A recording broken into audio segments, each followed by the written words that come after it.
Okay, good morning everybody. बड़ी खुशी है आप लोगों के साथ ये टॉपिक के ऊपर बात करते हुए। आग ही आग, हर इंसान किसी जमाने में जीरो ही रहता है। Do you all agree?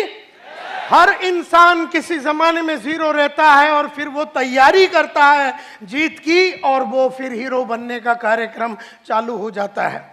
इसी तरह से अगर आप देखेंगे किसी जमाने का ये जीरो था, किसी जमाने में ये भी जीरो था, किसी जमाने में अगर आप देखेंगे ये भी जीरो था, किसी जमाने में ये भी बड़ा जीरो था, किसी जमाने में ये भी बड़ा जीरो था, किसी जमाने में ये लेडी भी बड़ी जीरो थी। और इस तरह से अगर आप देखेंगे तो हर इंसान जो आप यहां पर देखेंगे किसी जमाने में ये भी जीरो था, किसी जमाने में इतना बड़ा कंपनी चलाने वाला जयप्रकाश गौर जो जेपी ग्रुप ऑफ इंडस्ट्रीज को चलाने वाला, या गाड़ी जो सोप बनाते हैं ये वाला आदमी, ये लोग सब लोग एक जमाने में जीरो थे। भंवरलाल जैन 5,000 करोड़ का कंपनी चलाता है। शहनाज हुसैन जो ब्यूटी का क्वीन मानी जाती है। इस तरह से लक्ष्मी मित्तल जो दुनिया में सबसे बड़े पैसे वाले आदमियों में से गिना जाता है। और अगर आप देखेंगे ब्रिजमोहन मुंजल जो हीरो होंडा का मालिक है, ये भी कुछ नहीं था, एक जमाने में साइकिल का पार्ट्स बेचते थे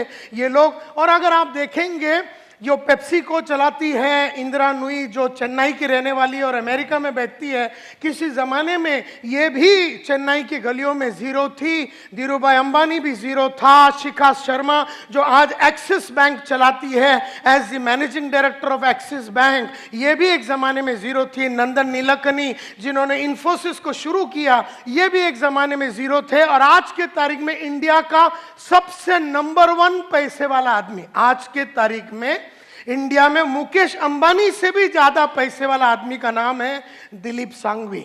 आज इंडिया का इस वक्त 10:30 बजे इंडिया का सबसे ज्यादा पैसे वाला आदमी है दिलीप सांघवी।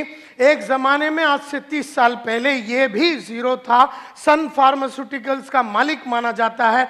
आज मुकेश अंबानी से भी ज्यादा पैसा है इसके पास। मरीको इंडस्ट्रीज जो पैराशूट बनाती है, पैराशूट वगैरह बनाती है, वो कंपनी का जो मालिक है वो भी एक ज़माने में। सुनील मित्तल जो आज एयरटेल चलाता है और एक ज़माने में गली गली में जाके टेलीफोन का इंस्ट्रूमेंट्स को बेचता था और एक एक गली में जाके जनरेटर को बेचता था। अपने स्कूटर में जाके वो गली गली में स्कूटर में जाके जनरेटर को बेचता था नॉर्दर्न इंडिया में। एक ज़माने में ये भी जीरो था। एक जमाने में सरदार वल्लभ भाई पटेल भी जीरो थे। एक जमाने में ये लोग सब